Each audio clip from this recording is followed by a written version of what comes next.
Ассалаумалейкум қыздар. Сіздермен бірге Нұрбибі Серікқызы. Каналыма тіркеліп, лайк басып, комментарий жазуды ұмытпаңыздар. Алдағы уақытта қандай тақырыптарды естігілеріңіз келеді, соны міндетті түрде астына жазып кетіңіздер. Бүгін Алладан алыстататын 10 әдет жайлы айтатын боламыз. Не себепті дұғаларыңыз қабыл болмай жатыр? Не себепті жүрегіңіз қатайып бара жатыр? Сіз амал етіп жатқан сияқтысыз, бірақ армандарыңыз орындалмайды, дұғаларыңыз қабыл болмайды. Неге? Алладан алыстататын 10 жаман әдет міндетті түрде жазып алыңыздар. Ең біріншісі ол Аллаға серік қосу. Аллаға серік қосу деген ол өте үлкен жаман әдет, және де Алламен байланыстағы сіздердің қарым-қатынастарыңызға, былайша айтқанда, өте үлкен преграда. Сол себепті де Аллаға серік қосуда өте абай болу керек. Мысалы, қазіргі уақытта Аллаға серік қосу деген ол не? Қазіргі уақытта нумерология, жұлдыз жорамалға сену, әртүрлі тағы да бір ғылымдар, мына жерде нововведение деген тұр, бұған да сол нәрселер жатады. Ғалымдардың бір ашып жатқан жаңалықтары, шын мәнінде адам баласын Аллах тағала жаратқанына иман келтірмей, басқа бір нәрселерге сенім артып кету. Ең бірінші Аллаға серік қосу. Мынандай мысал бар.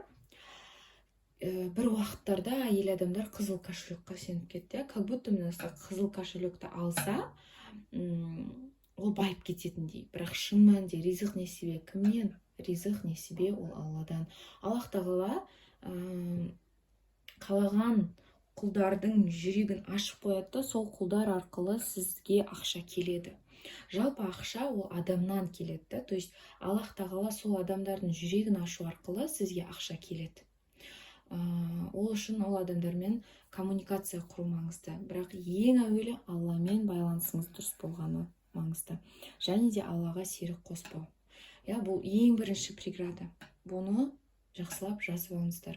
Екінші преграда Алланы танымау. Егер біз шынайы түрде Алланы танитын болсақ, біз Алланы әрдайым бірінші орынға қоятын боламыз. Бізде бірінші орынға әрине Алла өзі кешірсін, бірақ көпшілігімізде басқа адамдар бірінші орынға шығып кетеді. Адам шығып кетеді.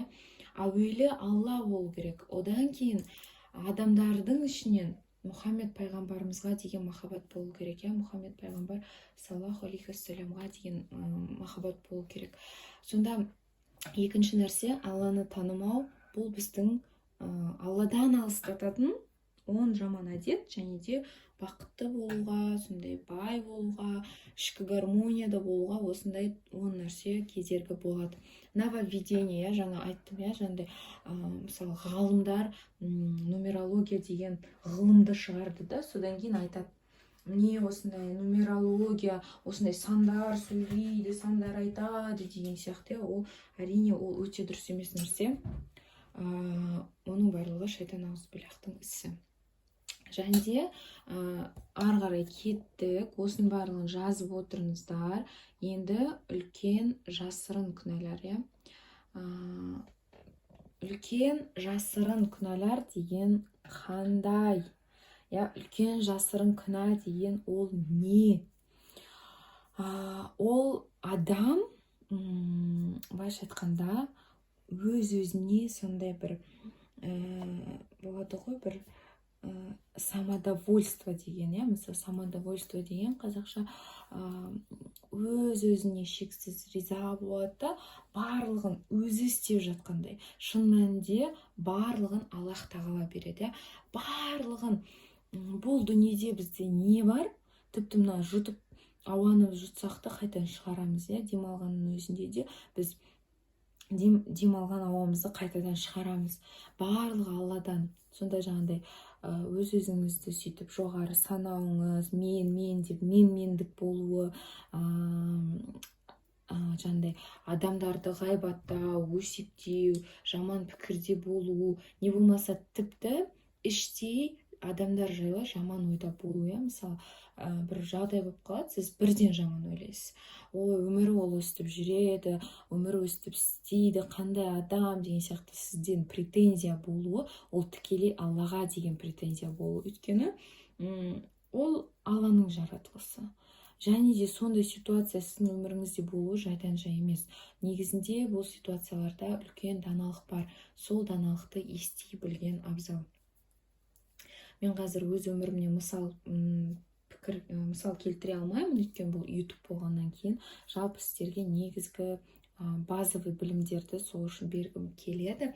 Ал жалпы өзімнің сабақтарымда, курстарымда, жеке консультацияда мен адамдарға өзімнің өмірімнен мысалдар келтіремін. Міне, үлкен жасырын күнәлар, иә. Үлкен жасырын күнәлар дегенді біз шын мәнінде сіздер білмеуіңіз де мүмкін.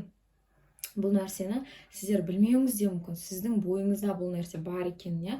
Сондықтан бұл жерде өз-өзіңізбен өте үлкен жақсы жұмыс жасау керек. Көбірек өз-өзіңізді естуіңіз керек, өз-өзіңізді бақылауыңыз керек, өз-өзіңізді былайша айтқанда тануыңыз керек.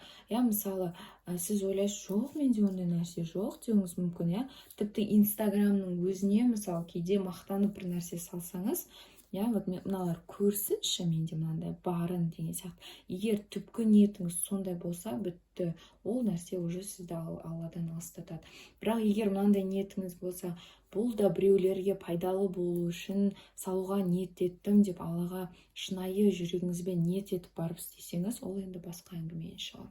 Міне, үлкен жасырын күнәлар. Енді үлкен айқын күнәлар деген бар. Міне, 5-ші үлкен айқын күнәлар. Үлкен айқын күнәлар деген ол не? Үлкен айқын күнәлар деген ол көзге көрінетін күнә, иә. Мысалы, шандай біреуді ұрып қояды, біреуге ұрсып қояды, біреуді енді былайша айтқанда машинасын мысалы соғып кетуі мүмкін, иә, мыжып кетуі мүмкін бір жерін. Одан кейін тағандай енді адам өлтіру деген сияқты енді жаман осындай нәрселер, енді Құдай сақтасын, соғыс ашу деген сияқты нәрселер, ол енді үлкен айқын күнәға жатады, иә. Үлкен айқын күнәнің бір айырмашылығы бұл көзге көрінеді да. Мысалы, тәубе еткен кезде де сіз сол нәрсеге тәубе ете аласыз, иә, өйткені ол көрініп тұр. Сіз оны көрініп тұр. Бірақ мына үлкен жасырын күнә деген ол көзге көрінбейді. Ол біздің ішкі жүрегіміздің ақауы, иә, жүрегімізде болып жатқан, ойымызда болып жатқан мынандай конфликттер. Сондықтан бұл үлкен жасырын күнәға аса мән беру керек және өте көп тәубе ету керек. Алладан тілеңіздер, Аллахым, Раббым, менің үлкен жасырын күнәларымды білдіртші, маған көзіме көрсетші, және де үлкен жасырын күнәларымды көркем түрде маған көрсетші деп. Өйткені Аллах тағала көркем түрде көрсетсе, сіз оны қабылдауыңыз да оңайырақ болады. Мысалы, менде кеше сондай бір жағдай болды. Аллах тағала маған осы үлкен жасырын күнәмді көрсетті. Бір адамдар арқылы.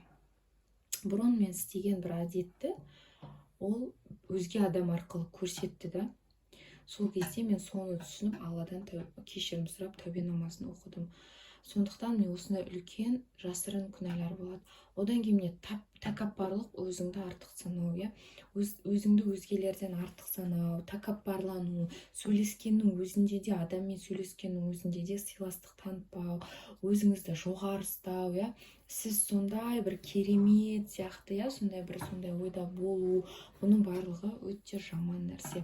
Шаңның тозаңындай тәкаппарлығы, жүрегінде тәкаппарлығы бар адам жәннатқа кірмейді. Сондықтан осы 6 нәрсені міндетті түрде жазып алыңыздар. Аллаға серік қосу, Алланы танымау, нововведение, жаңалық ашу, жаңағыдай нумерология, мынау деген сияқты.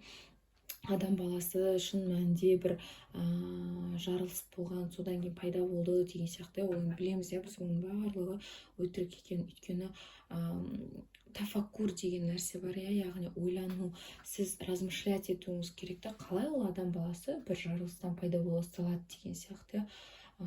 Құранның өзінде қаншама дәлелдер келтірілген. Адамның тамырының өзі бір-біріне былайша айтқанда шатасып қалмайды. Әр тамыр өзінің орнында, әр жасуша өзінің жұмысын істейді. Сондықтан шатаспайық. Үлкен жасырын күнәлар, үлкен айқын күнәлар, тәкаппарлық, өзіңді артық санау. Міне осы 6 жаман әдетті жаздым. Қазір келесісін ашам. Міне қыздар, келесі 7-ші ысырап ету. Ысырап ету деген не? Too much, то есть көп, өте көп, көп ұйқы, көп тамақ жеу, көп ішу. Жалпы жаман әдеттер, жалпы кәдімгі әдеттерді өте көп істеу. Мысалы, көп жату, мысалы, жайдан жай телевизор қарап, түк істемей, бір сериал көріп, мысалы, болмайтын сериалдар болып жатады қазір. Мысалы, каналдарды қоссақ, болмайтын сериалдар болып жатады. Күйеуі әйеліне измена жасайды, немесе әйелі күйеуіне, одан кейін екеуі бір-бірін аңдып жүреді, ұрсысады, төбелеседі, одан кейін ажырасады, одан кейін тағы да бала қайғырады деген сияқты. Өте көп ана жерде да. И бізде қалай? Бізде үйде отырған, декретте отырған келіншектер мысалы алады да, мен уақытым жоқ дейді. Мен сұраймын, не істейсің сонда сен? Сен бір күнің қалай өтеді деп сұрақ қойған кезде, мен мысалы таңертең тұрам, шашым тарауға уақыт жоқ, жаңағыдай баламды емізем, ата-енеме шай берем, күйеуіме шай берем, жұмысқа шығарам, үй тазалайым, ыдыс жуам, бүйтем сөйтем деп, енді тірлік көп. Сосын мен ойлаймын, мүлдем уақыты жоқ па десем, сөйтсем сериал көреді.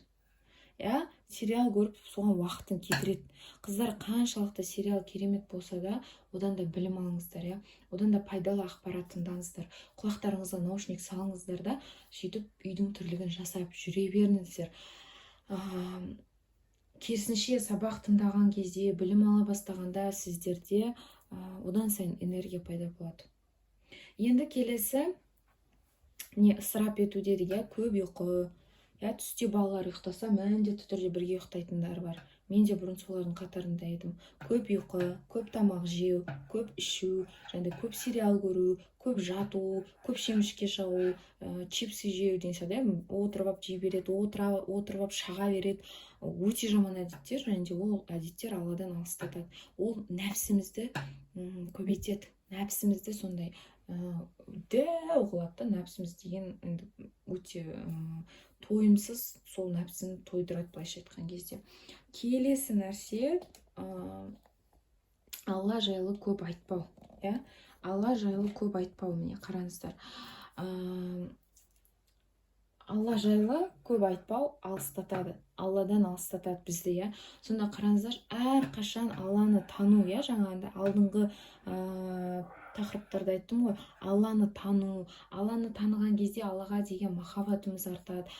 Неге бізде Аллаға махаббатымыз жоқ? Өйткені біз танымаймыз Алланы. Сол үшін Алла жайлы көп айтпау, бұл алыстатады бізді Алладан. Сол үшін бұл жерде Алла жайлы көп айту дегенге өзгертесіздер. Қай ортаға барсаңыздар да Алланың мейірімін, Алланың бізге деген махаббатын, Алланың жаратылысын, Алланың бізге беріп жатқан зор нығметтерін, еліміз аман, жұртымыз тыныш болғанына шүкіршілік ету деген сияқты өте көп нәрсе бар. Сондықтан осындай Алланы айтпай жүру деген жаман әдеттен арыласыздар, иншалла. Тағы да жаман әдеттер. Тоғызыншы міне жаман әдеттер. Жаман әдеттер деген қандай әдеттер? Мысалы, сіздерде кейбір адамдарда шылым шегу деген сияқты жаман әдеттер бар ғой, сол әдеттер жайлы айтып жатырмын да. Одан кейін қандай әдеттер бар? Инстаграм. Осы 9-ға жазыңыздар. Инстаграм шұқу. Жай ғана интересныйды ақтарып жату, сондай 9 жаман әдеттерге осы инстаграмды қосыңыздар. Темекі тарту, кейбір уақытта ішімдік ішу деген сияқты, сондай нәрселерді жазыңыздар. Өз құлшылығына құлшылық жасайды дейді. Ол қандай адамдар? Өз құлшылығына өзі құлшылық жасайды деген. Мысалы кейбір адамдар бар, кішкене білім алса тәкаппарланып кетеді да, сосын біреулерге жаңағыдай тәкаппарлықпен айта бастайды да, сен не оны білмейсің ба, не білім алу керек, да деп тәкаппарлықпен айтады. Өз сонда өзінің құлшылығы кереметтей сезінеді да, өзінің құлшылығы сондай уже қабыл болып, уже жәннатқа кіріп кеткен адам сияқты сөйлейді кейбір адамдар. Шын мәнінде біз білмейміз қай біздің құлшылығымыз қабыл болды, қай құлшылығымыз қабыл болмады. Біз білмейміз қай жерде ниетіміз дұрыс болды, қай жерде ниетіміз дұрыс болмады деген сияқты. Міне осындай мәселелер бар. Сондықтан осы 10 әдеттің барлығын жазып шығыңыздар иншалла, және де осы нәрсеге амал етіңіздер. Бұл жаман әдеттен арылатын кезде иншалла Аллах тағала жүрегіңізді де, санаңызды да, бүкіл өміріңізді де ашып қояды. Және де мысалы үй ала алмай жүрсеңіздер, үй аласыздар иншалла, көлік ала алмай жүрсеңіздер, көлік аласыздар. Жалпы армандаған нәрселеріңізге иншалла жетесіздер.